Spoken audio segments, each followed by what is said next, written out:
Hey guys, welcome back to this video. इस video पे हम कॉची सीक्वेंसेस के जो दो इंपॉर्टेंट थ्योरम्स है वो इस वीडियो पे हम डिस्कस करने वाले हैं। इससे प्रीवियस वीडियो पे हमने कॉची सीक्वेंस की डेफिनेशंस और उसके हमने एक आध थ्योरम्स को कवर किया था।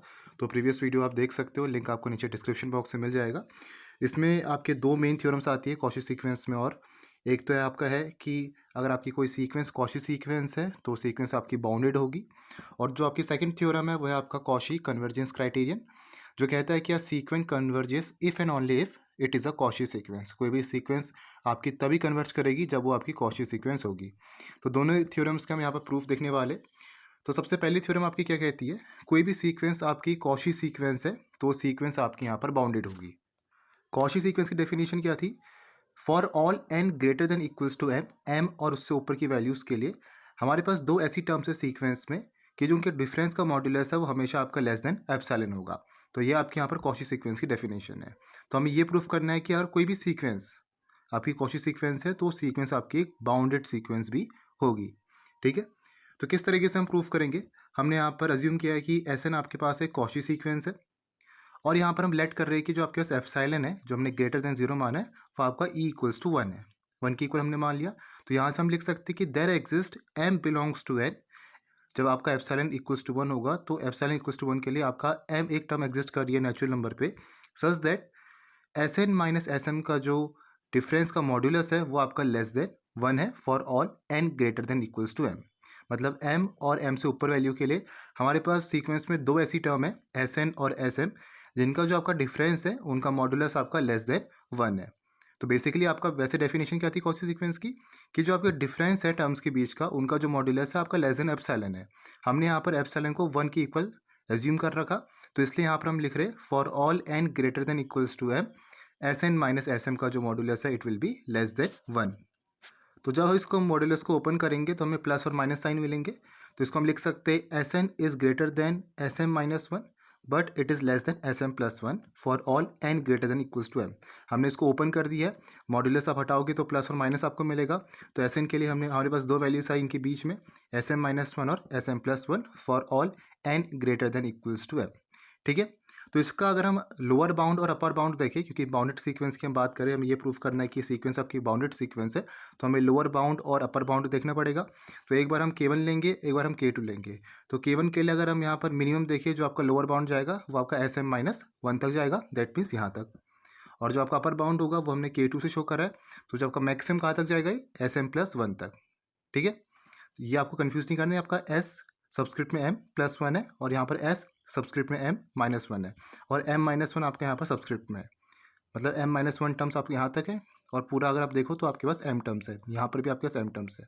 ठीक है, तो अगर हम लोअर बाउंड करें तो आपके पास एस एम माइनस वन है और आपका जो अपर बाउंड है वो एस एम प्लस वन है। तो हमें लोअर बाउंड भी पता चल गया, हमें अपर बाउंड भी पता चल गया। तो किसी भी सीक्वेंस का अगर हमें लोअर बाउंड पता चल जाए और अपर बाउंड पता चल जाए तो सीक्वेंस आपकी बाउंडेड सीक्वेंस होती है। तो यहाँ से हम लिख सकते हैं जो आपके पास सीक्वेंस है जिसे हमने कॉची सीक्वेंस यहाँ पर माना था, तो उसका लोअर बाउंड आपके पास K1 है और अपर बाउंड आपका K2 है। तो इनके बीच में आपके यहाँ पर लाई करने वाली है पूरी sequence for all n belongs to natural number. तो हम कह सकते हैं जो आपकी सीक्वेंस कॉची सीक्वेंस थी वो आपकी बाउंडेड है। ठीक है, एक और इंपॉर्टेंट लाइन यहाँ पर लिखिए, लिखा था converse of the above theorem need not to be true. Converse कहने का मतलब कि अगर कोई सीक्वेंस आपकी बाउंडेड है तो जरूरी नहीं है कि आपकी कॉची सीक्वेंस होगी। कोई सीक्वेंस आपकी कॉची सीक्वेंस है वो तो आपकी सीक्वेंस बाउंडेड होगी ही होगी, लेकिन कोई आपकी सीक्वेंस बाउंडेड है तो इट इज़ नॉट नेसेसरी कि वो आपकी सीक्वेंस कॉची सीक्वेंस भी हो। फॉर एग्जांपल हमारे पास minus one to the power n है, ये हमारे पास कोई सीक्वेंस है। अब ये सीक्वेंस आपकी बाउंडेड तो है लेकिन ये आपकी कॉची सीक्वेंस नहीं है। ये कॉची सीक्वेंस आपकी इसलिए नहीं है क्योंकि अगर इसका हम पहले तो बाउंडेड की हम बात करें तो इसका जो लोअर बाउंड है वो आपका क्या है, माइनस वन है, और जो आपका अपर बाउंड है इसका प्लस वन है। ठीक है, तो ये सीक्वेंस तो आपकी बाउंडेड है लेकिन कॉची सीक्वेंस नहीं है क्योंकि इसमें आपको लिमिट नहीं मिलेगी। इस सीक्वेंस की minus one to the power n की हमने प्रीवियस वीडियोस पे भी देखा था, जब हमने इसका लिमिट निकाला था इसकी आपकी लिमिट एग्जिस्ट नहीं करती है। और हमें पता है कॉची सीक्वेंस में आपका क्या रहता है कि sequence converges if and only if it is a Cauchy sequences. अगर आपका जो कॉची सीक्वेंस अगर कन्वर्ज करेगी किसी लिमिट एल पर तभी आपकी कॉची सीक्वेंस है, और इस सीक्वेंस का हमें यहाँ पर कोई लिमिट नहीं मिल रहा है, दैट मीन्स ये सीक्वेंस आपकी कॉची सीक्वेंस यहाँ पर नहीं है। कॉची सीक्वेंस होती तो इसका हमें लिमिट मिलता। ठीक है, दैट मीन्स कन्वर्स आपका यहाँ पर ट्रू होना नेसेसरी नहीं है। तो ये आपकी पहली थ्योरम्स थी कि कोई भी सीक्वेंस आपकी कॉची सीक्वेंस है तो सीक्वेंस आपकी बाउंडेड यहाँ पर होगी। सेकेंड इंपॉर्टेंट थ्योरम आपकी आती है वो है Cauchy convergence criteria. Cauchy convergence criteria क्या कहता है कि a sequence converges if and only if it is a Cauchy sequence. कोई भी सीक्वेंस आपकी तभी कन्वर्ज करेगी जब आपकी वो कॉची सीक्वेंस होगी। ठीक है, तो ये हमें प्रूफ करना है। तो इसको हम दो पार्ट से प्रूफ करेंगे। पहले हम सीधे उसमें जाएंगे कि पहले आपके पास कोई सीक्वेंस कन्वर्जेंट सीक्वेंस है और हमें ये प्रूफ करना है कि वो कॉची सीक्वेंस है। देन नेक्स्ट में जो हम प्रूफ करेंगे कि कोई सीक्वेंस आपके पास कॉची सीक्वेंस है और वो कॉची सीक्वेंस आपकी कन्वर्जेंट है। तो ये दो चीज़ हमें यहाँ पर इस थ्योरम में प्रूफ कर दी है। पहले हम सीधा चलेंगे, फिर हम कन्वर्स इसका लेंगे। तो सबसे पहले हम ये प्रूफ करेंगे कि हमें पता है कि ये सीक्वेंस आपकी कन्वर्जेंट सीक्वेंस है, इसको हम अज्यूम करके लेके चलेंगे और यहाँ से हम प्रूफ करेंगे कि आपका ये सीक्वेंस कॉशी सीक्वेंस है। ठीक है, तो मैंने लिखा है यहाँ पर कि let sequence s n be a convergent sequence which converges to l. S n मान के चलिए आपके पास कोई कन्वर्जेंट सीक्वेंस है जो आपका लिमिट एल पे कन्वर्ज कर रहा है। कन्वर्जेंट सीक्वेंस है तो किसी लिमिट एल पे आपका कन्वर्ज करेगा। तो हम कह सकते हैं सिंस जो आपका सीक्वेंस है वो किसी लिमिट एल की तरफ टेंड कर रहा है, क्योंकि कन्वर्ज करेगा तो किसी लिमिट एल की तरफ टेंड करेगा। तो किसी एप्सिलॉन ग्रेटर देन जीरो के लिए there must exist m belongs to N. किसी एप्सिलॉन ग्रेटर देन जीरो के लिए आपके पास एम एक टर्म एग्जिस्ट कर रही है। एम आपके पास एक नेचुरल नंबर है, एक सीक्वेंस आपकी टर्म एग्जिस्ट कर रही है एप्सिलॉन ग्रेटर देन जीरो के लिए, सच दैट उसको हम कैसे लिख सकते हैं? उसको हम लिख सकते हैं एस एन माइनस एल का जो मॉडुलस होगा, एल आपके पास लिमिट है, एस एन आपके पास सीक्वेंस की कोई टर्म है, तो इनके डिफरेंस का जो मॉडुलस होगा ये आपका लेस देन क्या होगा? Epsilon by two for every n greater than equals to m. तो ये चीज़ आपकी यहाँ पर कन्वर्जेंट सीक्वेंस का जो रिलेशन रहता है, जो आपकी डेफिनेशन रहती है, उसके हिसाब से आपका ये आ रखा। वैसे अगर हम कन्वर्जेंट सीक्वेंस की डेफिनेशन को याद करें तो आपका रहता है एस एन माइनस एल का मॉडुलस वो आपका लेस देन एप्सिलॉन होता है for every n greater than equals to m. Epsilon by two आपका इसलिए लिखा गया है क्योंकि इसको हम किसके रिस्पेक्ट में लिख रहे हैं, जो हमें फाइनल रिलेशन यहाँ पर निकालना है। हमें फाइनल रिलेशन क्या निकालना है? S n minus s m का जो मॉडुलस है वो आपका लेस देन एप्सिलॉन आना चाहिए। तो उसके रिस्पेक्ट में यहाँ पर लिख रहे हैं एप्सिलॉन बाई टू। आप चाहो तो epsilon by four, epsilon by three भी यहाँ पर लोगे। अब अगर हम इसका कन्वर्स देखेंगे तो वहाँ पर आपका एप्सिलॉन बाई थ्री लिया है। तो लेने को हम कुछ भी लिख सकते हैं क्योंकि अल्टीमेटली ये आपका एप्सिलॉन से कम ही रहने वाला है। ठीक है, तो आप एप्सिलॉन बाई टू भी ले सकते हो, एप्सिलॉन बाई थ्री भी ले सकते हो, एप्सिलॉन बाई फोर भी ले सकते हो। आपकी मर्जी, जितना आप कैसे भी ले सकते हो, क्योंकि अल्टीमेटली होने के वाला है कि आपका एप्सिलॉन से ये कम ही रहेगा। कन्वीनियंस के लिए हमने एप्सिलॉन बाई टू लिया है क्योंकि फाइनली जो हमें रिलेशन यहाँ पर निकालना है लास्ट में, वो हमें निकालना है s n minus s m का जो मॉडुलस है वो लेस देन एप्सिलॉन आना चाहिए, क्योंकि यह तभी आपका वो जो कन्वर्जेंट सीक्वेंस है वो आपका कॉची सीक्वेंस होगा। तो इसलिए यहाँ पर हम इसको एप्सिलॉन बाई टू लिख रहे हैं अभी। ठीक है, तो यहाँ पर हमने क्या लिखा है? For every n greater than equals to m, s n minus l का जो मॉडुलस होगा वो लेस देन क्या होगा? एप्सिलॉन बाई टू होगा।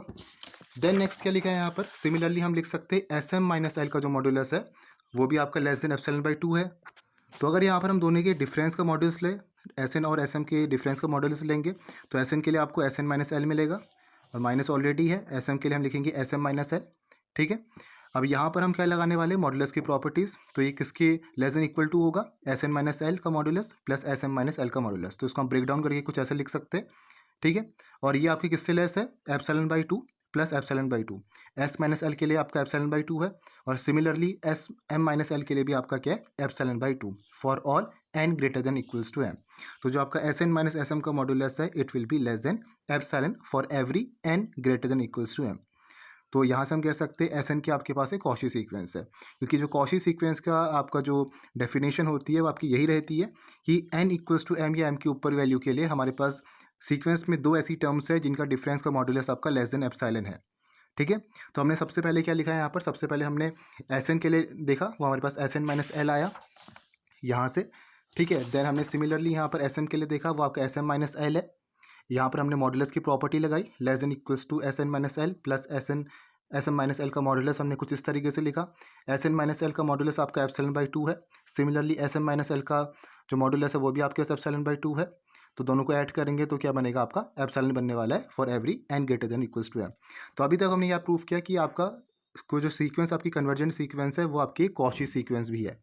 ठीक है, अब हमें क्या प्रूफ करना है? इसका हम कन्वर्स प्रूफ करेंगे कि कोई सीक्वेंस आपके पास कॉची सीक्वेंस है और हमें ये प्रूफ करना है कि वो आपकी कन्वर्जेंट है। ठीक है, तो हमें ये कन्वर्स यहाँ पर प्रूफ करना है।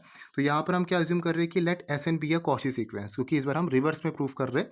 इससे पहले हमने ये प्रूफ किया था कि सीक्वेंस आपके पास कन्वर्जेंट सीक्वेंस है, मतलब सीक्वेंस आपके पास हमने अज्यूम किया था कि कन्वर्जेंट सीक्वेंस है और हमने कॉची सीक्वेंस प्रूफ किया था।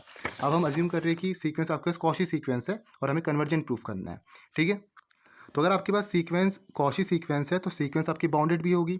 तो बाय बी डब्ल्यू थ्योरम, तो बी डब्ल्यू थ्योरम से हम कह सकते हैं कि जो सीक्वेंस है उसका एक लिमिट पॉइंट एल होगा। BW थ्योरम हमने ऑलरेडी पढ़ी हुई है। तो एस एन हमने कॉची सीक्वेंस माना और एस एन आपकी बाउंडेड सीक्वेंस भी है। तो BW थ्योरम से इस सीक्वेंस का क्या होगा, एक लिमिट पॉइंट L होगा। तो फॉर एप्सिलॉन ग्रेटर देन 0 के लिए, सिंस हमें पता है कि एस एन आपके पास कॉची सीक्वेंस है, तो आपके पास M एक ऐसा आपका टर्म एग्जिस्ट करेगा सीक्वेंस में such that s n minus s m का जो मॉड्यूलस होगा वो लेस देन एप्सिलॉन बाई 3 है for every n greater than equals to M। Again हम एप्सिलॉन यहाँ पर कुछ भी ले सकते हैं, लेस देन हम कुछ भी ले सकते हैं, क्योंकि ultimately it will be lesser than epsilon. Epsilon से आपको कम आना चाहिए। तो कन्वीनियंस के लिए हमारा जो फाइनल रिलेशन हमें बनाना है, वो बनाने के लिए हमने यहाँ पर इसको एप्सिलॉन बाई 3 माना है। ठीक है, क्योंकि ये आपका अल्टीमेटली क्या रहने वाला है, एप्सिलॉन से कम ही रहेगा। तो यहाँ पर हमने क्या अज्यूम किया है कि हमें पता है एस एन आपके पास एक कॉची सीक्वेंस है। तो from the definition of Cauchy sequence हमने लिखा है कि जो आपके पास यहाँ पर डिफरेंस है टर्म्स का, उनका जो मॉड्यूलस है वो आपका लेस देन एप्सिलॉन बाई 3 रहेगा for every n greater than equals to M। ठीक है, अब सीक्वेंस का जो आपका लिमिट पॉइंट है वो L है। सीक्वेंस का जो आपका लिमिट पॉइंट है वो आपका यहाँ पर L है। अब लिमिट पॉइंट आपका L है, कहने का मतलब है कि इसके नेबरहुड में आपको सीक्वेंस की इन्फिनाइट वैल्यूज मिलने वाली है। तो इसका नेबरहुड हम कैसे लिख सकते हैं सीक्वेंस का, it will be greater than L minus epsilon by 3 but it will be less then L plus epsilon by 3। मतलब इसके बीच में आपके यहाँ पर सीक्वेंस की इन्फिनाइट वैल्यूज रहने वाली है। ये हमने लिमिट पॉइंट की डेफिनेशन में पढ़ा हुआ है। ठीक है, तो यहाँ से हम क्या लिख सकते हैं, hence there exist a positive integer k greater than M। हमें एक ऐसा पॉजिटिव इंटीजर मिलेगा जो आपका M से ग्रेटर होगा सच दैट उसके लिए हम लिख सकते हैं एस के माइनस L का जो मॉड्यूलस होगा it will be less than epsilon by 3 where k is greater than M। तो ये चीज़ हमने यहाँ पर लिमिट पॉइंट की डेफिनेशन से लिखा हुआ है। तो अभी तक हमने यहाँ पर क्या करा, हमने एस एन को कॉची सीक्वेंस माना। अब हमें पता है सीक्वेंस आपकी बाउंडेड है। BW थ्योरम से हमसे पता है कि जो सीक्वेंस है आपके पास उसका एक लिमिट पॉइंट होगा L। अगर सीक्वेंस आपके पास कॉची सीक्वेंस है, सीक्वेंस बाउंडेड है, तो BW थ्योरम से हमें ये पता है कि सीक्वेंस का आपका लिमिट पॉइंट एग्जिस्ट करेगा जो L के इक्वल होगा। ठीक है, अब फॉर एप्सिलॉन ग्रेटर देन 0 के लिए एस एन जब आपके पास एक कॉची सीक्वेंस है तो उसकी डेफिनेशन से हम ये लिख सकते हैं, कॉची सीक्वेंस की डेफिनेशन से यहाँ पर हमने एप्सिलॉन को एप्सिलॉन बाई 3 माना हुआ है। अब L आपके पास एक लिमिट पॉइंट है सीक्वेंस का। तो लिमिट पॉइंट की डेफिनेशन से हम बोलेंगे कि आपके पास जो सीक्वेंस है उसके नेबरहुड में, जो नेबरहुड आपका L माइनस एप्सिलॉन बाई 3 और L प्लस एप्सिलॉन बाई 3 रहेगा, तो इसके नेबरहुड में आपको सीक्वेंस की इन्फिनाइट वैल्यूज मिलने वाली है। तो इसके लिए आपका एक पॉजिटिव इंटीजर एग्जिस्ट कर रहा है जो आपके k ग्रेटर देन M है। k आपके पास कोई पॉजिटिव इंटीजर है जो M से आपका ग्रेटर होगा सच दैट कि एस के माइनस एल का जो मॉड्यूलस होगा वो आपका लेस देन एप्सिलॉन बाई 3 होगा where k is greater than M। ठीक है, अब हम क्या लिख सकते हैं यहाँ पर, एस एन माइनस एल का जो मॉड्यूलस है ये हमें यहाँ पर बताना है कि it will be less than epsilon. तो किस तरीके से हम लिखेंगे, एस एन माइनस एल को हमने लिखा है s n minus s m plus s m minus s k plus s k minus l. ठीक है, अब यहाँ पर हम मॉड्यूलस की प्रॉपर्टी लगाएंगे। यहाँ पर हमने देखो, यहाँ पर एस एन माइनस एल को हमने s n minus s m plus s m minus s k और एस के माइनस एल के इक्वल यहाँ पर लिखा हुआ है। तो इसमें अगर मॉड्यूलस की प्रॉपर्टी लगाएंगे तो क्या होगा, less than equals to s n minus s m plus modulus s m minus s k plus modulus s k minus l. अब s n minus s m में पता है एप्सिलॉन बाई 3 की इक्वल है। यहाँ से हमें ये भी पता है एस एम माइनस एस के ये भी आपका एप्सिलॉन बाई 3 की इक्वल है। ठीक है, और एस के माइनस एल भी आपका क्या है, एप्सिलॉन बाई 3 की इक्वल है।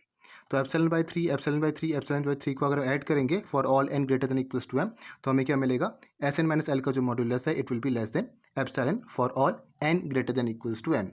तो जब हमारे पास फाइनली ये आ गया तो यहाँ से हम कह सकते हैं कि जो सीक्वेंस है एस एन ये आपकी L पे कन्वर्ज कर रही है। ठीक है, तो हमने कन्वर्स भी यहाँ पर प्रूफ कर दिया है कि कोई सीक्वेंस जब आपकी कॉची सीक्वेंस है तो वो सीक्वेंस आपकी यहाँ पर कन्वर्जेंट भी होगी। ठीक है, और इससे पहले जो हमने यहाँ पर प्रूफ किया था, हमने ये प्रूफ किया था कि कोई सीक्वेंस अगर आपकी कन्वर्जेंट सीक्वेंस है तो वो आपकी यहाँ पर कॉची सीक्वेंस भी होगी। तो ये दो थ्योरम्स आज इस वीडियो पे हमने देखा। तो hope you like this video. बाकी जो वीडियोस के लिंक है वो आपको डिस्क्रिप्शन बॉक्स में उसका लिंक मिल जाएगा। तो मिलेंगे नेक्स्ट वीडियो पे। Thank you for watching this video.